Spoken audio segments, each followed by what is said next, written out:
이제 피플 인사이드 이어가 보도록 하죠. 오늘 인물을 통해서 경제계 이슈들 들여다보도록 하겠습니다. 오늘 더벨의 김경태 기자와 함께합니다. 어서 오십시오. 안녕하세요.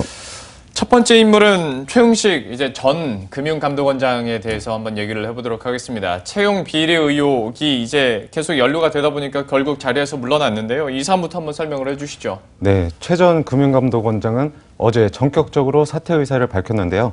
지난 9일 채용 비리 관련 의혹이 불거진 지 사흘 만에 물러나게 됐습니다. 최 전 금융감독원장은 2012년 3월부터 2014년 3월까지 하나금융지주 사장을 지냈던 인물인데요. 그 후 작년 9월 금융감독원장이 됐습니다. 취임한 지 6개월 만에 물러나면서 역대 원장 중 가장 단명한 원장이 됐습니다. 근데 사실 어떤 금융권에서 채용 비리 얘기가 나왔을 때부터 금감원과 어떤 금융권의 힘겨루기 아니냐. 이번 사안 같은 경우에도 금감원과 하나은행의 힘겨루기 아니냐 뭐 이런 시각이 있었는데 좀 어떻습니까? 네, 금융당국과 하나금융은 김정태 하나금융지주 회장의 3연임을 놓고 작년부터 마찰을 빚었는데요. 최 원장은 작년 9월 취임한 뒤로 김 회장의 연임을 겨냥해 문제 있다는 식으로 그런 발언을 많이 했습니다. 그리고 올해 1월에는 하나금융의 차기 회장 선임 절차를 보류하라고 제동을 걸기도 했습니다. 하나금융은 이에 따르지 않았고요. 그 후 금융감독원은 하나은행을 비롯한 5개 시중은행의 채용 비리 사건을 발표했습니다. 그러다 지난 9일 최 원장의 채용 비리 관여 의혹으로 새 국면을 맞았습니다. 그 후 최 원장은 2013년 하나금융지주 사장이던 시절 대학 동기의 자녀를 추천하고 인사 담당자에게 합격 여부를 알려달라고 말한 사실이 밝혀졌고요. 이와 관련된 논란이 커지자 최 원장은 정부의 채용비리 근절 기조에 부담을 주지 않기 위해서 물러나게 된 것으로 보입니다. 그러면 현재 드리고 있는 어떤 힘겨루기 시각들 그리고 실제로 이 현장에서는 좀 앞으로 일이 어떻게 전개될까요? 네, 최 원장이 사의를 표명하면서 일단 금융감독원과 하나금융의 대결 구도는 약간 소강 상태를 보일 것으로 예상이 됩니다만 앞으로 일이 더 커질 가능성을 배제할 수 없습니다. 업계에서는 최 원장과 관련된 의혹이 하나은행의 반격으로 나왔다는 시각이 강한 편입니다. 해당 내용이 하나은행 내부자가 아니면 알기 힘들기 때문인데요.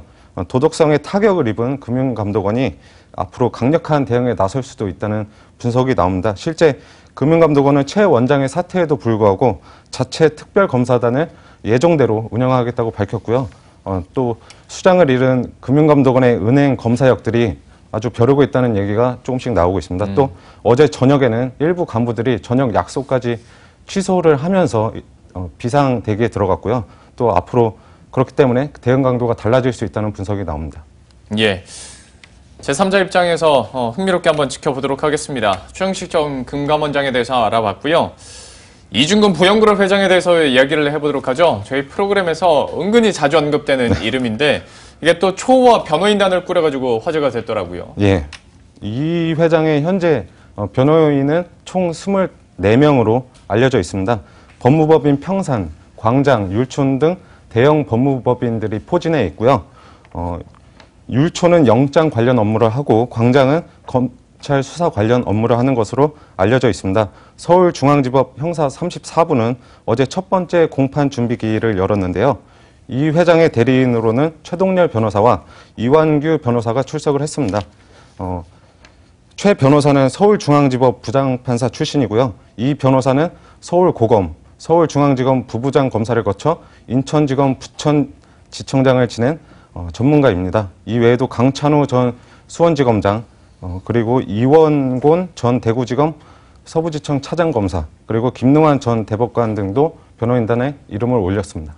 부장판사, 지검장, 그리고 대법관까지 있다 보니까 초호화 얘기를 들을 수밖에 없고 그리고 또 하나 특징적인 것이 이제 최동욱 전 검찰총장 같은 경우에도 변호인단에 직접적이라고 할 수는 없겠습니다만 연관이 있다 보니까 또 논란이 되는 거 아니겠습니까? 네, 법무법인 서평도 이 회장의 변호인단에 포함된 것으로 알려졌는데 이곳은 최동욱 전 검찰총장이 이끄는 곳입니다. 이번 이 회장 사건은 서울중앙지검 공정거래조세조사부에서 맡고 있는데 최 전 총장은 윤석열 서울중앙지검장과 윤대진 서울중앙지검 1차장과 인연이 깊은 것으로 알려져 있습니다. 이 두 사람은 최 전 총장이 2006년과 2007년 대검찰청 수사기획관으로 재직하던 시절에 데리고 있던 인물들인데요. 최동욱 사단, 최동욱 키즈라고 불리기도 했습니다. 특히 최 전 총장은 2013년 윤 지검장을 국정원 댓글 사건 특별수사팀장에 임명하는 등 그에 대한 신뢰가 상당한 것으로 알려져 있습니다. 예. 앞서서 말씀드린 것처럼 뭐 검사장에다가 대법관까지 있고 하다 보니까 이제 당연히 정관예우 얘기가 나오죠. 좀 이런 우려들이 뭐 예전에도 우리가 많이 봐왔기 때문에 더 걱정을 하는 건데 좀 앞으로 일은 그러면 어떻게 전개될까요? 네, 제가 최근에 한 건설사의 불법 M&A와 주가 조작 사건을 취재하기 위해서 비교적 높은 지위에 있는 검사를 만난 적이 있는데 예. 그분을 만나서 이런저런 얘기를 하다가 피고발인이 검찰 고위직 출신인 변호사를 선임을 했다. 정관예우가 있는 것 아니냐. 그런 식으로 물어봤는데 그 검사의 반응이 아주 강하게 부인을 했고 요즘 시대에 정관예우가 있을 수 없다. 그렇게 하게 되면은 오히려 검찰의 역풍을 맞아서 더 힘들어지기 때문에 예. 더 제대로 수사를 할 수밖에 없다고 말을 했습니다. 그런 것은 좀 그 답변이 원론적이고 또 개인의 소신일 수 있지만 최근에 문재인 정부 들어서 개혁의 바람이 불고 있기 때문에 분명히 정관예우를 하기가 힘든 측면이 있을 것으로 보입니다. 그리고 정관예우뿐만 아니라 이것은 실력 측면에서도 봐야 된다고 생각을 하는데요.